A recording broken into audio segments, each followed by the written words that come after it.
bonne mémoire. On te dit par exemple, va à tel ou tel endroit. Si tu as déjà été, tu n'as pas besoin d'un guide. Mais en tant qu'intelligent, tu as toujours besoin d'une orientation ou d'un bon guide si tu dois te rendre à un endroit où tu n'as jamais été. On te demande par exemple de te rendre dans une ville pareille. Personne avant toi n'y a jamais été. Qu'est-ce dont tu as besoin? Tu as besoin de te laisser guider par Dieu lui-même. Amen. Amen. Et je suis là pour dire à quelqu'un ce matin que Dieu te conduit à un lieu où personne avant toi n'a été. C'est pourquoi le texte de base que nous avons, Ésaïe 35, le verset 8 dit, il y aura là un chemin frayé, une route qu'on appellera la voie sainte. Un chemin frayé, c'est même un chemin où il n'y avait pas de chemin. Vous savez, toutes les voies que nous voyons aujourd'hui, toutes les voies d'accès entre un quartier et un autre n'existaient pas avant. C'était une brousse. Pendant que nous étions petits, moi j'ai grandi dans un quartier à Niangon, sud à droite. Et il y a beaucoup de quartiers là-bas, tels que la cité verte, la cité rouge. C'était dans ces quartiers-là qu'on allait chasser quand on était petit. Il n'y avait pas de route, c'était la brousse. Mais aujourd'hui, il y a des maisons, il y a des routes, il y a des accès. Avant, ce n'était pas ainsi. Il y a un chemin qui a été frayé. Écoute, mon Dieu veut créer pour toi un chemin là où il n'y en avait pas. Il veut créer, tu vas marcher là où il n'y avait pas de chemin. Cela veut dire quoi? Si les gens avant toi te disent que je connais bien cet endroit, il n'y a pas de passage, il n'y a pas de chemin, dis-lui c'était avant. Maintenant un chemin a été créé. Dieu a créé un chemin pour moi. Dieu veut te faire marcher sur un chemin nouveau. Il veut te faire expérimenter des choses nouvelles. Tel sera ton témoignage au nom de Jésus. Amen. Tel sera ton témoignage dans le précieux nom de Jésus. Amen. Écoute mon frère, Dieu a un plan pour toi. Le thème de mon message ce matin, c'est le thème du mois. Nous allons à la suite de comment prendre des décisions importantes. Comment prendre des décisions importantes. Écoutez-moi. Il y a la volonté générale de Dieu et la volonté spécifique de Dieu. Quelle est la volonté générale de Dieu? Est-ce que Dieu veut que tu sois en bonne santé? Ça, c'est la volonté générale de Dieu. Maintenant, comment Dieu veut te donner la santé? Est-ce par la médecine? Est-ce en rencontrant un médecin? Est-ce par la prière? Est-ce par quoi d'autre? Par un miracle assis sur ton lit. Pourquoi? Écoute-moi bien. C'est Dieu qui a donné l'intelligence aux médecins pour que tu sois guéri. C'est Dieu également qui donne la puissance aux hommes de Dieu, aux hommes de foi, pour que tu recouvres la guérison. Mais la volonté de Dieu, c'est que tu sois comment? Guéri. La volonté de Dieu, c'est que tu sois marié. Dis Amen. Amen. La volonté de Dieu pour toi, c'est le mariage. Ça, c'est la volonté générale de Dieu. Maintenant, il y a la volonté spécifique. Dieu veut que je sois marié. Gloire à Dieu. Cela veut dire que tu ne dois pas t'interroger. La bonne question que souvent certaines posent, c'est parce qu'elles n'ont pas rencontré la personne que Dieu a prévue pour elles, elles commencent à questionner la volonté générale de Dieu. Est-ce que Dieu veut que je sois marié? Est-ce que Dieu veut que je prospère? Est-ce que Dieu veut que je vive? Oui, Dieu veut que tu vives. Mais Dieu ne veut pas que tu vives n'importe comment. Et Dieu ne veut pas que tu vives n'importe où. Oui, Dieu veut que tu sois marié. Mais Dieu ne veut pas que tu sois marié à n'importe qui et n'importe où. Dieu veut que tu prospères, mais Dieu n'a pas prévu que tu prospères n'importe comment et dans n'importe quelle activité. Dieu veut que tu regardes. Regardez, le même Dieu qui a prospéré Abraham, c'est le même Dieu qui a prospéré Isaac. Isaac est le fils d'Abraham. Abraham. Quand Abraham, Dieu voulait le prospérer, Dieu a dit à Abraham, quitte ton pays, quitte la famille et va dans un lieu particulier. Et dans ce lieu, je vais te prospérer, je vais te bénir. Et qu'est-ce qu'Abraham a fait? Abraham est parti. Et la Bible dit qu'Abraham est parti, Dieu l'a béni, Dieu l'a prospéré. Son fils également, quand le moment était venu pour Isaac de prendre sa vie en charge, Isaac aussi a pensé qu'il est bon pour moi que je voyage. Dieu lui a dit, je veux te prospérer, mais pas de la même manière que ton père. Toi, tu ne vas pas voyager. Il voulait aller à l'étranger.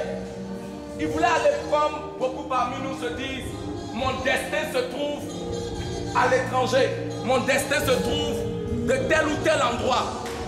Écoute-moi, la volonté générale de Dieu, c'est de nous prospérer tous ici.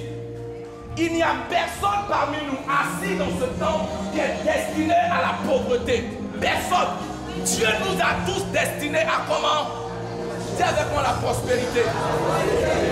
Mais Dieu ne nous a pas destinés à prospérer tous de la même manière. Abraham, partant de ton pays, à Isaac, il dit, reste dans ce pays. Reste dans ce pays. Car dans ce pays, si tu sèmes, tu vas moissonner, tu vas prospérer. Vous savez là où beaucoup se trompent et ils remettent en cause la volonté de Dieu. C'est parce qu'ils prennent la volonté générale de Dieu pour sa volonté spécifique et prennent la direction spécifique que Dieu a donnée à Obed pour la volonté spécifique qu'il a donnée à telle personne. Dieu dit à Abraham, voyage, je vais te prospérer. Il dit à son fils, reste là, je vais te prospérer. J'ai reçu un témoignage authentique qui nous vient de Samatigila. Il y avait un homme là-bas, un chrétien. Là-bas, vous savez, la dîme se paye par les fruits de la terre. Quand tu fais tes ignames, tu sors tes ignames, tu comptes 1, 2, 3, 4, 5, 6, 7, 8, 9, 10. Tu prends une igname, tu mets à côté. Tu commences à recompter encore. 1, 2, 3. En pays BT, c'est les padis des riz. Tu enlèves tes padis, tu comptes 1, 2, 3, 4, 5. Arrivé sur le 10e padis, tu t'assures que le 10e padis de Dieu là ne soit pas plus mince que toi tes padis. Gloire à Dieu. Tu mets le padis de Dieu, tu enlèves. Et puis à la fin, ils viennent déposer à l'église. Les éleveurs également, quand leurs génisses ont produit, leurs génisses donnent bas, elles comptent également les veaux. Soit ils décident de garder les veaux chez eux, ou alors quand ils grandissent, ils deviennent des bœufs, ils emmènent dans la maison de Dieu pour offrir à l'Éternel. Alléluia. Tu es béni dans le nom précieux de Jésus. Tu es béni dans le nom puissant de Jésus. Et cet homme-là de Samatigila priait Dieu parce qu'il y avait une sécheresse extraordinaire. Il a mis ses ignames en terre. Et il s'est mis à prier. Seigneur, envoie la pluie. Seigneur, envoie la pluie. Seigneur, envoie la pluie. Et la pluie ne venait pas. Il a commencé à s'inquiéter.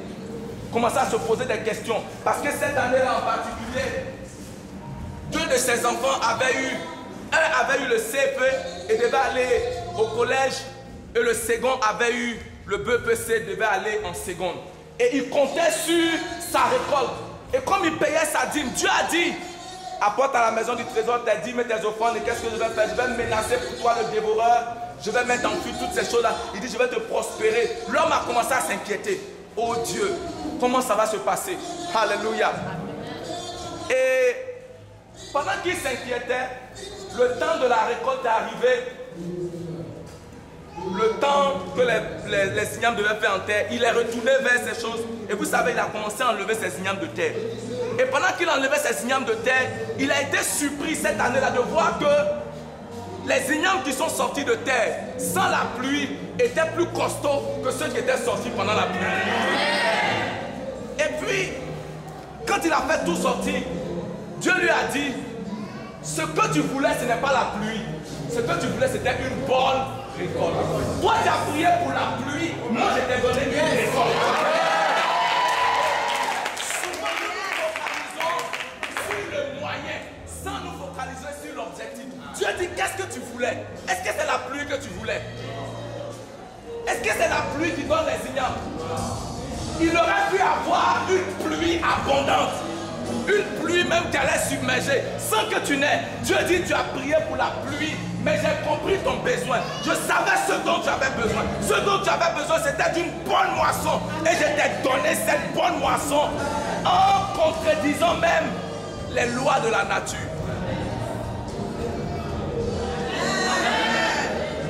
Seigneur, donne-moi Paul. Dieu sait que ce n'est pas le Paul dont tu as besoin. Tu as besoin d'un combat. Seigneur, donne-moi un travail. Dieu sait que ce n'est pas le travail dont tu as besoin. Tu as besoin d'être confortable. Tu as besoin d'être comment? Tu as besoin d'être confortable. Bien-aimé, écoute-moi bien et je vais le répondre. Il y a la volonté générale de Dieu. Donc, tu n'as pas posé la question, Seigneur, veux-tu que je sois guéri ou non? Oui, je veux que tu sois guéri. Par ces meurtrissures, nous sommes comment? Maintenant, Seigneur, quelle est la méthode? Comment est-ce que tu veux que je sois guéri? Dans toutes les questions qui concernent l'homme, Dieu a sa volonté générale. Écoutez-moi, qu'est-ce qui se serait passé si Isaac avait suivi le chemin de son père pour aller à l'aventure quand Dieu lui a dit reste ici?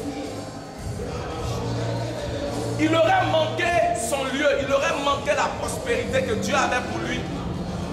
Il n'aurait pas réussi. Écoute-moi, nous avons un plan commun, mais nous avons des destinées spécifiques. Tu ne peux pas vivre n'importe comment. Tu ne peux pas te marier à n'importe qui. Et tu ne peux pas te permettre de vivre uniquement dans les pas de quelqu'un d'autre. Dieu veut te montrer un chemin spécifique. Parce que ce que Dieu veut, c'est d'être lui-même ton berger. Dieu n'a pas prévu qu'un homme se substitue à lui. Dieu n'a jamais voulu qu'un homme prenne sa place dans ta vie. Même pas ton pasteur. Dieu veut que lui seul soit celui qui te guide. La seule occasion où Paul a demandé aux hommes de le suivre, c'est quand lui il était en train de suivre Dieu. Il dit suivez-moi parce que je suis en train de suivre comment? Arrêtez de me suivre si vous vous rendez compte que je commence à m'éloigner du plan de Dieu pour vous. L'homme est né avec un désir en lui qui est profond de connaître l'avenir. De connaître comment? L'homme veut connaître l'avenir. Il veut savoir ce que demain sera fait. Qui est intéressé par cela? Il veut connaître son futur. C'est pourquoi dans le monde, bien aimé, ce désir-là, il n'est pas seulement africain. Ce désir est chez l'Américain, il est chez l'Européen, il est chez l'Africain, il est même chez mon arrière-grand-père que je n'ai pas connu, qui se trouve au fin fond d'un village. Pourquoi? C'est ce qui l'emmenait à aller consulter un marabout, un féticheur. Mon fils, ou bien il s'en va voir le féticheur. Je veux faire tant, je veux faire ci. Il faut me dire si ça va marcher ou bien si ça va pas marcher. Est-ce que la récolte sera bonne ou bien ne sera pas bonne? Ils veulent savoir. Et aujourd'hui, dans le monde moderne, beaucoup de personnes achètent des documents d'horoscope. Chaque matin, il y a des gens qui lisent leur horoscope. Ils veulent savoir ce que leur journée sera faite. Ils veulent connaître l'avenir. Est-ce que ce que je fais bon? Est-ce que la décision que je vais prendre là, ils veulent connaître l'issue. Regardez ce que la parole de Dieu dit. Le Seigneur dit, ne vous inquiétez pas du... Il dit, ne t'inquiète pas de ton futur. Parce que tu peux connaître ton futur à partir de ton présent. Ton présent est attaché à ton futur. Le Seigneur dit, cherchez comment? Premièrement, le royaume et la justice. Dieu dit quoi? Ne t'inquiète pas de la destination, préoccupe-toi du chemin. Parce que si tu es sur le bon chemin, tu arriveras à la destination. Mais aujourd'hui, l'ennemi nous amène à nous focaliser sur la destination, sans nous préoccuper du chemin. Le lendemain, c'est la destination. Le présent, c'est le chemin qui te conduit à la destination. Il dit, À chaque jour suffit quoi? Je n'ai pas à m'inquiéter de demain. C'est chaque jour que je construis mon lendemain. Donc c'est chaque jour. Et qu'est-ce que je fais chaque jour? Chaque jour, je parle. Chaque jour, je prends des décisions. Une mauvaise décision va créer un mauvais lendemain. Ne vous inquiétez pas de votre futur. Le Seigneur dit quoi? S'inquiéter pour son futur est un gaspillage de temps, est un gaspillage d'énergie, est une inquiétude à vain. Allez, même dans le monde, même à l'église aujourd'hui, j'ai remarqué que la plupart des gens qui aiment les ministères prophétiques et qui sont, j'aime le ministère prophétique, j'aime la prophétie, mais il y a des gens qui ont tellement vécu dans le maraboutage qu'ils aiment qu'on leur dise: qu'est-ce que tu as vu sur moi? Dis-moi un peu quelque chose. Donne-moi une parole de connaissance. Ils ont besoin qu'on leur donne certains détails sur leur vie. Je suis là pour te dire, bien-aimé, selon que Jésus enseignait à ses disciples, il dit: ne vous inquiétez pas, ne vous souciez pas. Il dit: ne vous détruisez pas à penser à votre lendemain. Eh Dieu, ne vous inquiétez pas. Qu'est-ce que je vais manger demain? Est-ce que je vais avoir de quoi apporter? Est-ce que je vais avoir de quoi manger? Qu'est-ce que je vais avoir? Qu'est-ce que je vais faire? De quoi est-ce que mon futur sera fait? De quoi est-ce que mon lendemain? Dieu dit: ton lendemain est attaché à ton présent. Ce que tu fais dans ton présent, c'est ce que tu obtiendras dans le...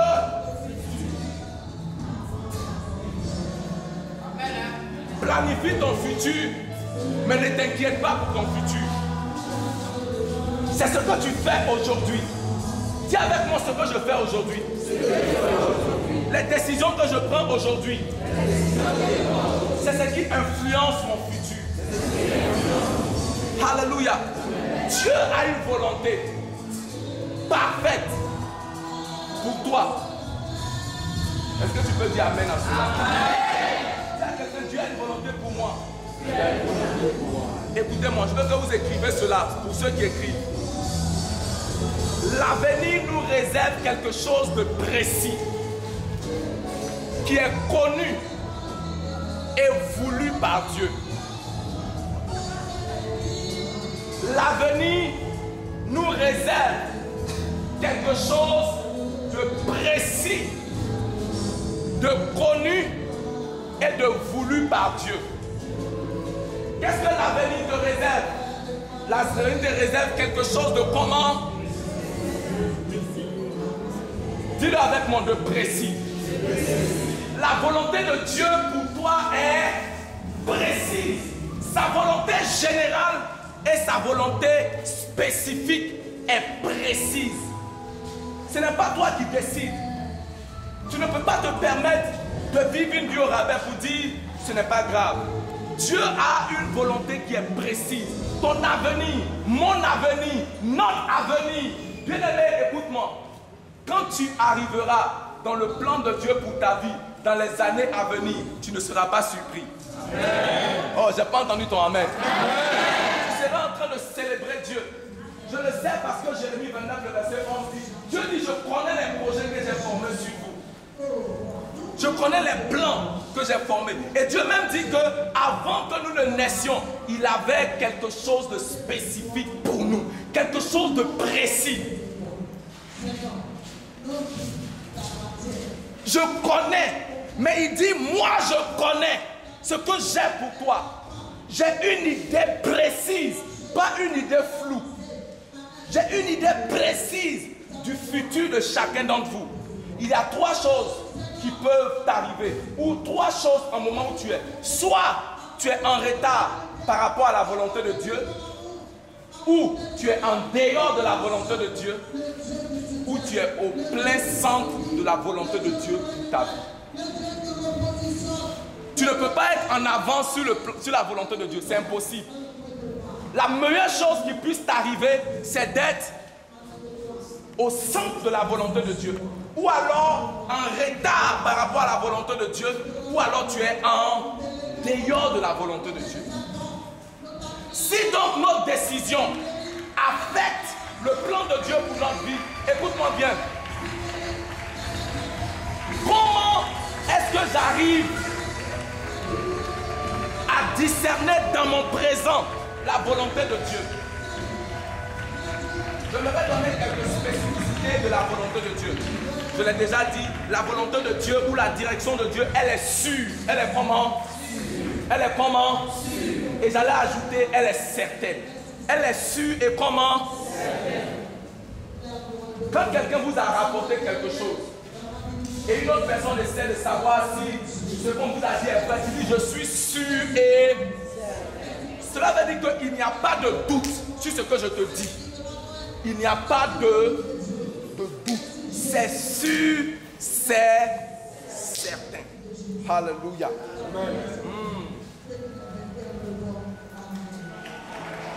Le pasteur Arsène a une fille qui s'appelle Daniel et sa femme s'appelle Germaine.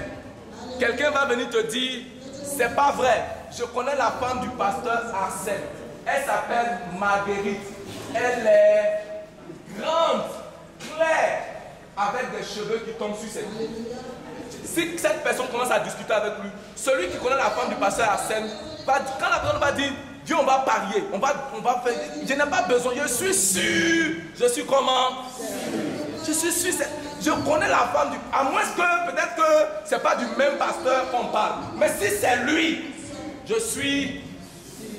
Donc la volonté de Dieu, elle est sûre et elle est... La volonté de Dieu ne comporte pas d'erreur. Tu ne peux pas faire d'erreur en suivant Dieu. L'erreur est tout simplement une manifestation qu'à un moment donné, tu as perdu de vue la volonté de Dieu. Pourquoi? Dieu ne peut pas faire une erreur en suivant Dieu veut dire que Dieu fait des erreurs. Est-ce que Dieu fait des erreurs? Non. Posons-nous réellement la question. Est-ce que Dieu fait des erreurs? Non. Est-ce que Dieu peut se tromper? Non. Est-ce que Dieu peut s'excuser? Non. Donc Dieu ne se trompe pas, Dieu ne s'excuse pas, il ne peut pas dire, hé mon fils, excuse-moi, j'avais pensé ça, mais ce n'est pas lui ça. Tout ce que Dieu fait est sûr, et sa volonté également pour toi est comment? Sa volonté pour toi est sûre, elle est certaine. La volonté de Dieu, au risque de me répéter, est précise. La volonté, quand l'ennemi te conduit, il te conduit d'une manière confuse. Bien aimé, partout où il y a la confusion, Dieu n'est pas là. Dieu n'est pas dans la confusion. Dis à quelqu'un, Dieu n'est pas dans la confusion. Maintenant, je vais te montrer un autre pas par lequel Dieu conduit. Il y a deux manières, deux approches par lesquelles tu peux discerner la volonté du diable et la volonté de Dieu. Et prendre des décisions. Écoute-moi. Amen. On va acclamer le Seigneur.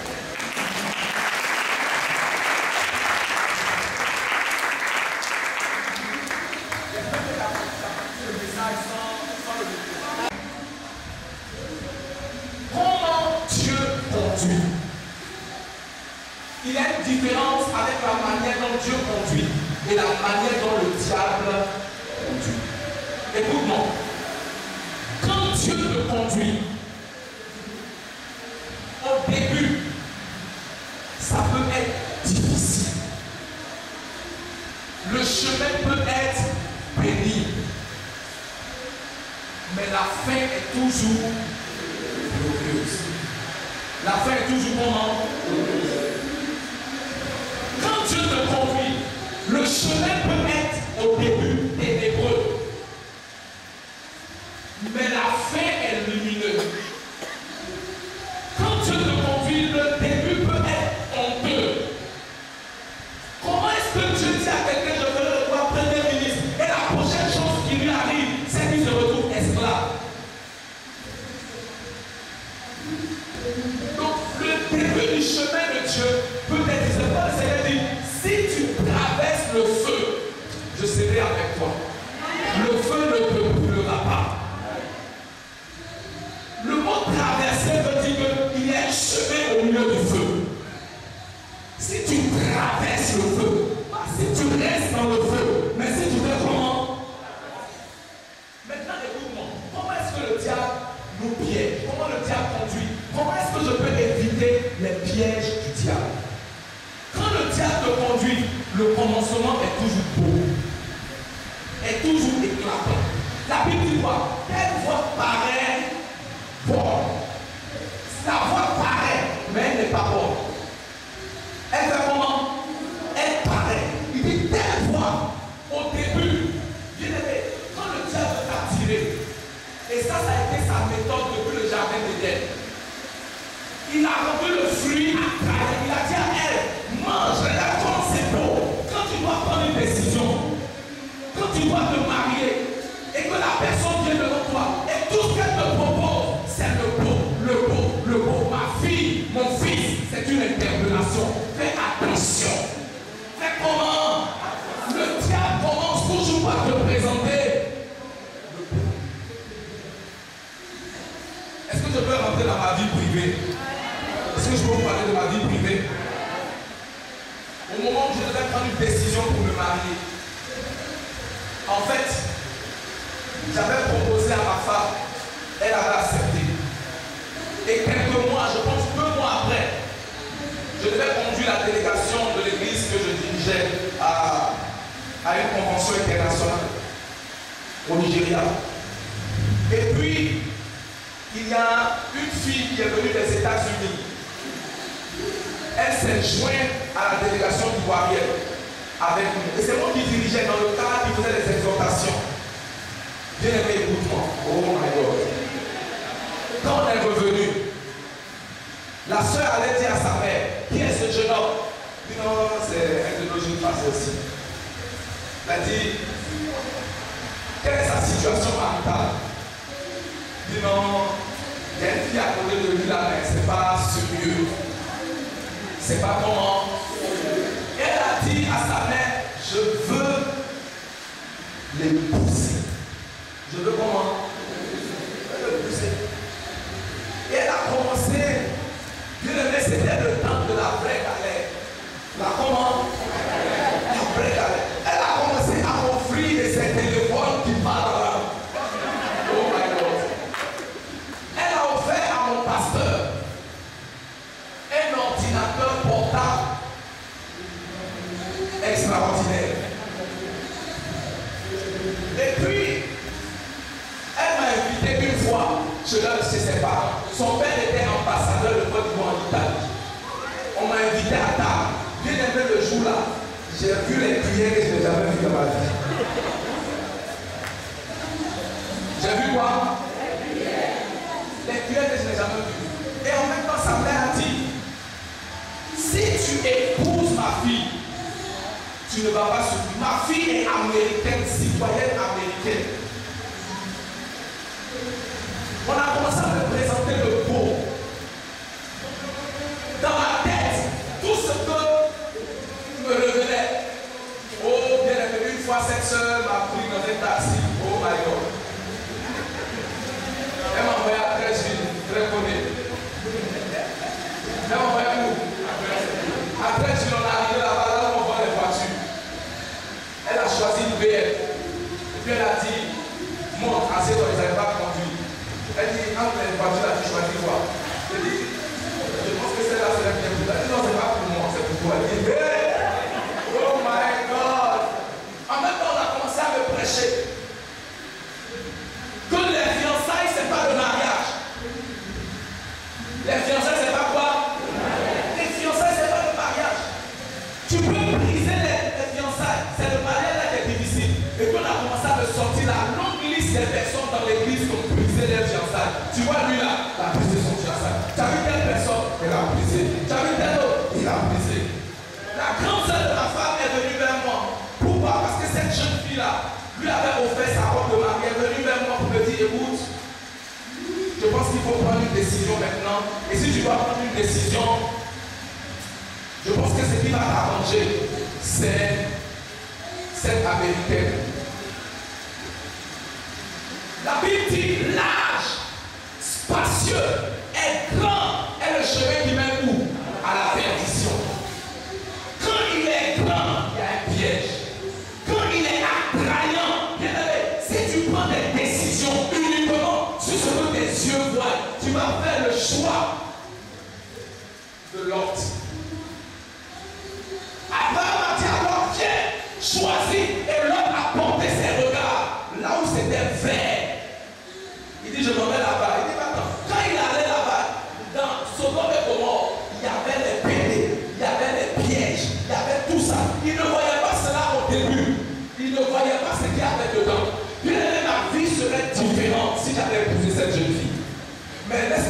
j'ai pris la décision finale. Parce que j'étais balancé. Les diacres même venaient me breguer pour la vie. Alléluia. Un jour, on était un jeune de 3 jours. Un jeune de combien de jours? Un jeune de 3 jours. Oh my God. Et j'étais assis au bureau, en train de prier. Et puis ma femme,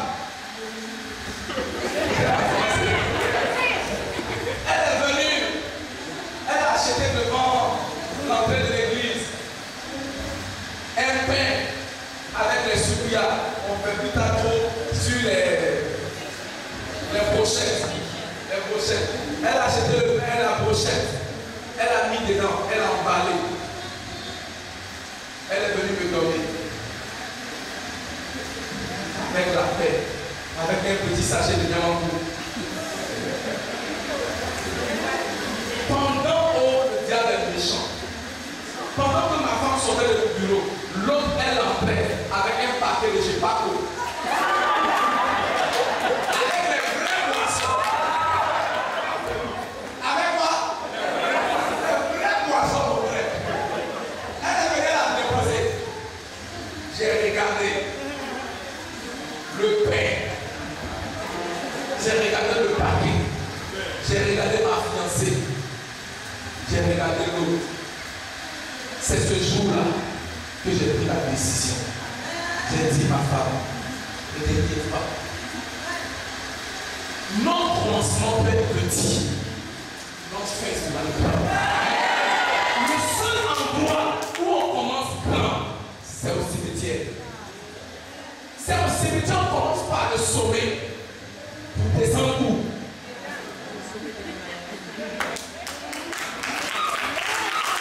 Le seul endroit où on commence grand, c'est où?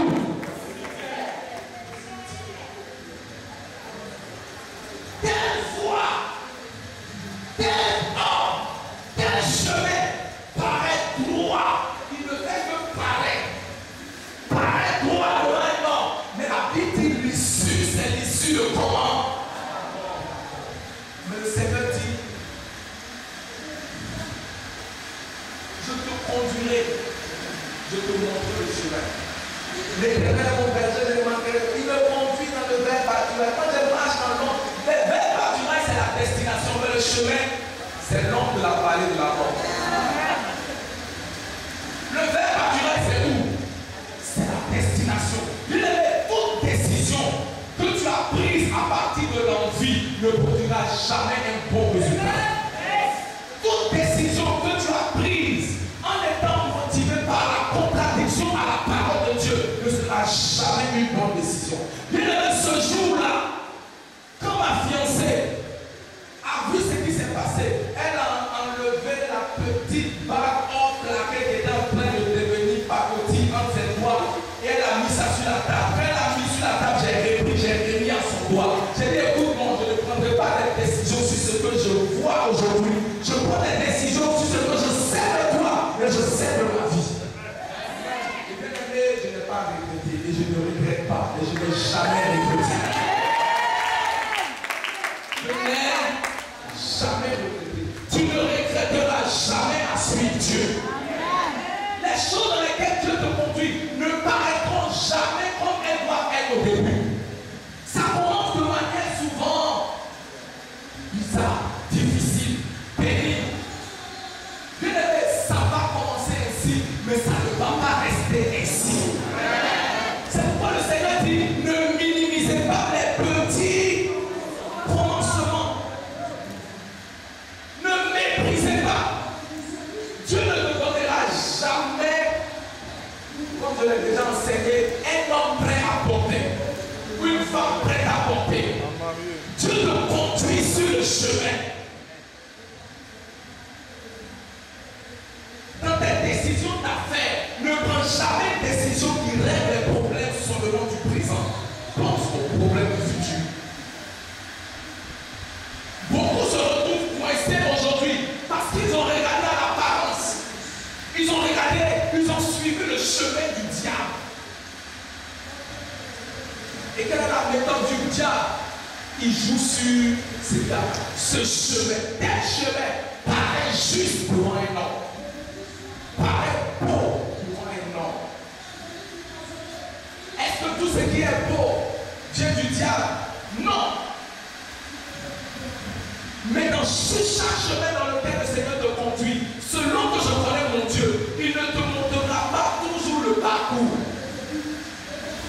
Il te parlera. Toute décision de péché ne va jamais engendrer une fin agréable. Fais attention. La volonté de Dieu est précise. Ce jour-là, il n'y a plus de doute. Dieu voulait, comme je l'ai dit au début du message, il y a la volonté générale de Dieu et il y a la volonté comment spécifique de Dieu. Quand je me suis retrouvé face à ces deux choix, je savais que Dieu voulait que je me marie. Oui, c'est la volonté de Dieu. Et en même temps, je me disais au fond de moi-même, la Bible dit c'est l'homme qui marie la femme. Mais dans cette situation-là, c'est celle-là qui m'aurait marié. Et je suis sûr que dans la maison, je n'avais rien à voir à dire.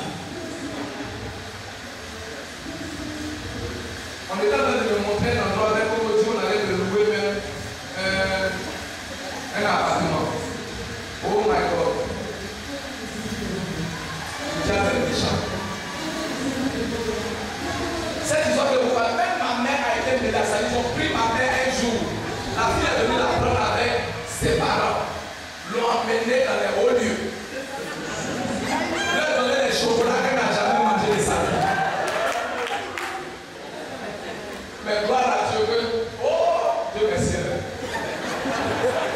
Moi, c'est pour dire que les vrais chocolats, montés sur les comment on appelle ça, les escaliers roulants qu'elle n'a jamais été mélangés là-bas. Mais Dieu merci pour cette servante de Dieu. Quand elle est quittée là-bas, je ne veux pas de problème avec les gens. Si tu dois te décider, décide-toi rapidement. Si tu dois te décider, fais comment? Décide-toi rapidement. Maintenant, si je me marie à cette fille-là, je ne pêche pas. Si j'avais épousé ma fiancée, je ne pêche pas. Mais la volonté de Dieu spécifique pour moi ne peut pas être dans les deux personnes. La volonté spécifique de Dieu se trouve dans l'une ou aucune.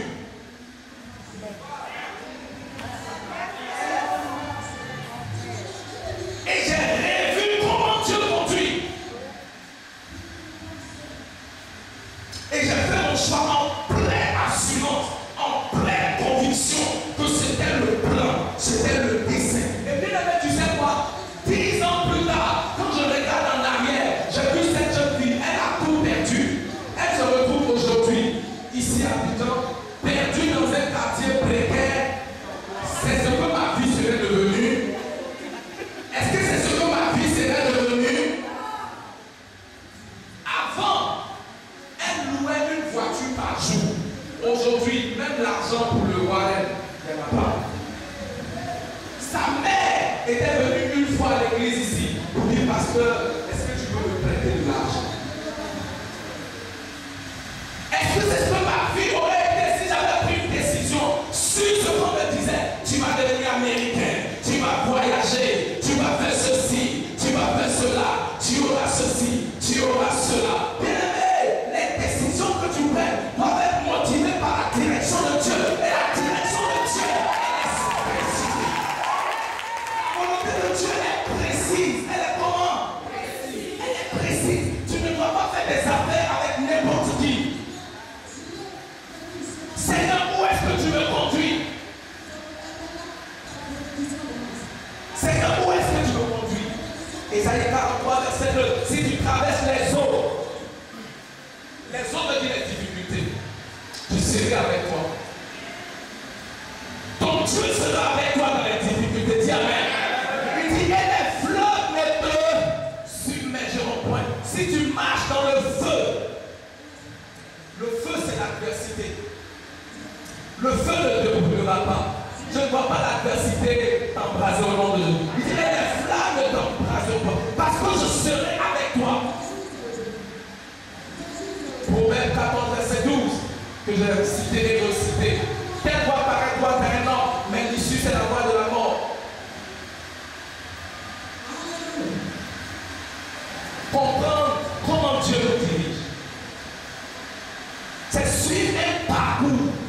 Dieu inspire.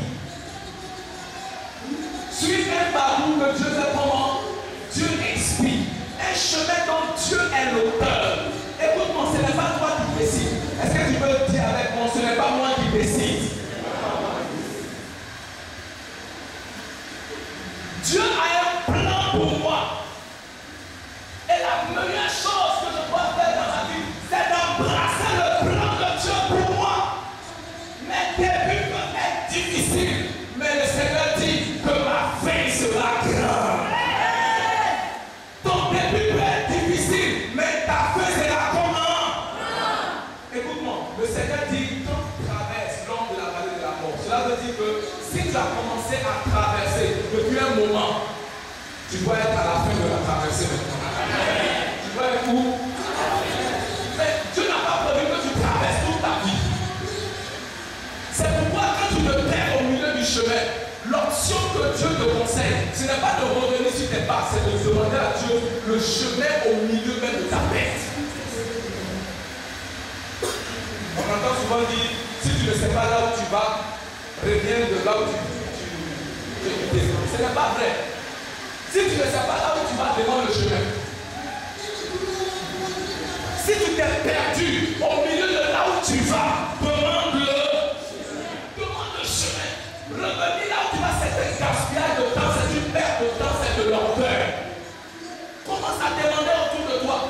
Même quand tu prétends aller dans un endroit où on dit, bon, rencontre-moi à tel rendez-vous, et puis tu t'en écoutes-moi, tu vas rencontrer quelqu'un quelque part à un prix. Et puis tu arrives aux deux plateaux, tu as perdu ton chemin. Tu as avancé, mais sur la route, tu as perdu ton chemin. Et puis on t'enseigne, tout ce qu'on t'enseigne, c'est que si tu as perdu ton chemin, reviens. Et puis tu reviens à l'eau. Ah, demande ton chemin aux deux plateaux. Demande ton chemin où? Seigneur, je me suis perdu, montre-moi le chemin. Jonas n'a pas dit à Dieu, ramenez-moi. Il dit, gênez-moi à l'eau. Cela veut dire, mais là où je suis, Dieu a créé un chemin pour que j'arrive là où je m'en vais. Seigneur, je me suis perdu, montre-moi le chemin. Seigneur, je vais t'appeler, montre-moi le chemin. Et Dieu a cette capacité exceptionnelle que lui seul a de faire préciser les choses.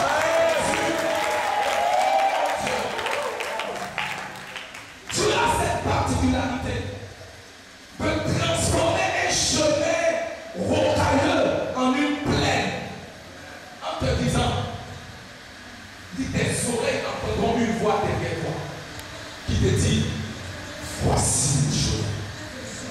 À partir de quel moment est-ce que quelqu'un entend une voix derrière lui? C'est quand il a donné le dos à cette fois. Et vous avez donné le dos à quelqu'un quand vous avez refusé d'écouter cette personne. Le Seigneur dit, tes oreilles entendront, malgré que j'ai donné le dos à cette voix, il dit, voici le chemin. Même au milieu de l'erreur, Dieu saura te conduire. Et tu n'as pas de futur en dehors du plan de Dieu. Tu n'as pas de futur en dehors du plan spécifique de Dieu. Bien-aimé, si tu t'engages uniquement sur le plan général de Dieu, sans tenir compte de son plan spécifique, tu pourras te retrouver comme si le diable est en train de t'attaquer. Ce n'est pas vrai. Tu ne dis pas les choses comme il faut. Alléluia. Il y a des avec plus de conviction, ce n'est pas vrai. Le Seigneur te conduira dans le nom de Jésus.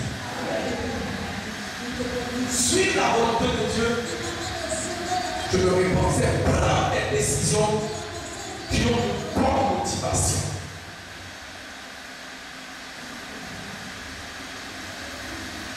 Ne t'inquiète pas pour ton futur, inquiète-toi de quoi? De toi? Si quelqu'un ne t'occupe pas de ton futur, préoccupe-toi de ton et ton présent créera ton. Maintenant, ce sont les décisions que tu prends dans le présent qui déterminent ton futur.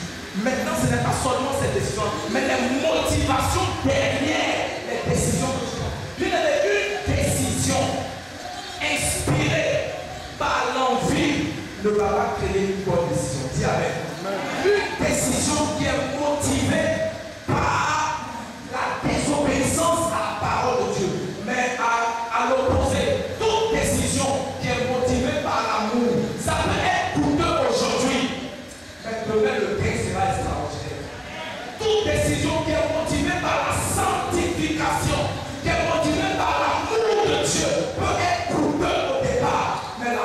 sera glorieuse.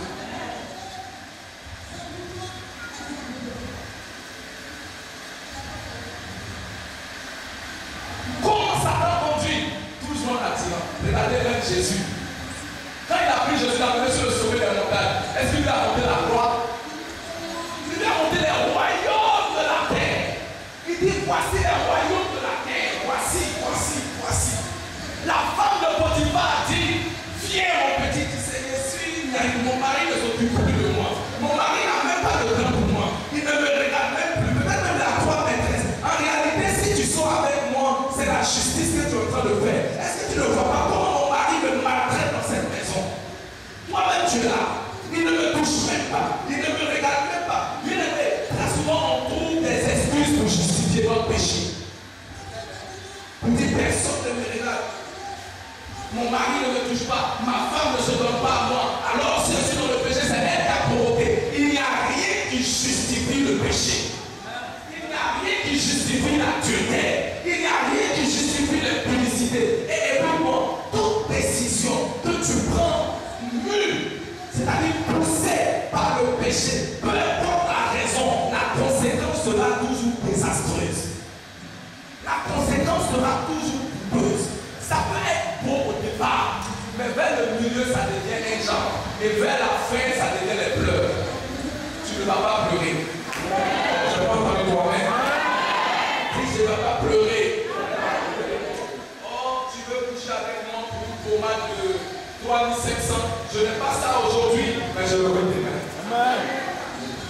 Alors je ne prends pas la décision à partir d'une mauvaise motivation. Et toute décision que tu prends, poussée par la parole de Dieu, va toujours produire dans ta vie.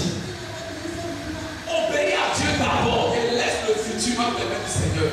Il dit, tu es stupide de t'inquiéter pour demain. Dieu dit que le lendemain là lui appartient. Dieu dit que le lendemain lui appartient. Dites-moi, je dis, demain là.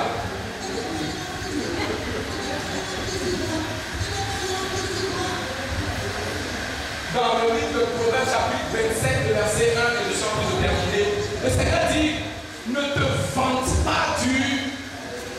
C'est-à-dire, ne te vante pas. Ne fais pas malin sur demain. Demain, je vais faire ceci. Non, bien que ne fais pas malin sur demain. Fais ce que tu as à faire aujourd'hui. Quand je vois quelqu'un s'orgueillir pour le lendemain, c'est tout simplement un orgueilleux. Et nous savons que le futur de l'orgueilleux, c'est quoi? Le futur de l'orgueilleux, c'est quoi? Bien aimé, même si tu n'as rien à manger, que ce qui est dans ta peau, c'est ta dîme. Considère que tu n'as rien. Parce que l'argent de Dieu, ce n'est pas pour toi. Est-ce que je peux te rendre encore un témoignage très populaire? Je venais en tant que DG d'une grande entreprise de la place qu'on appelle le placé de guerre. Amen. Je suis rentré et j'avais un compte en banque quelque part ici au plateau à Ecobank.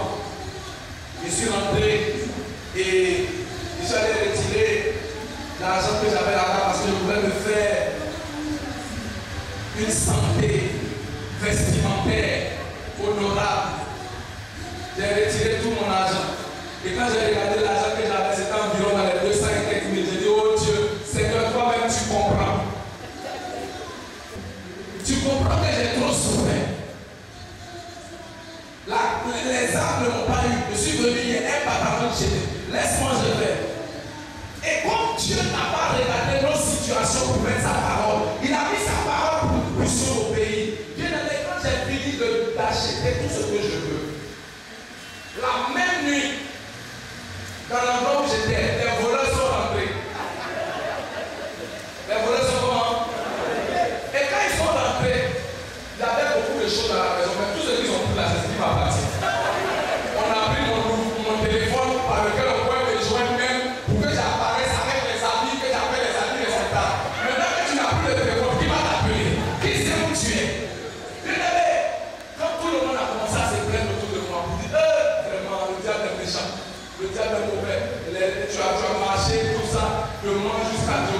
Les arbres t'ont fatigué. Tu arrives ici encore, les voleurs commencent à te poursuivre. Dans mon cœur, j'ai dit, les gens là ne savent pas ce que j'ai. Moi, je sais ce qu'il est. Je sais ce qu'il est.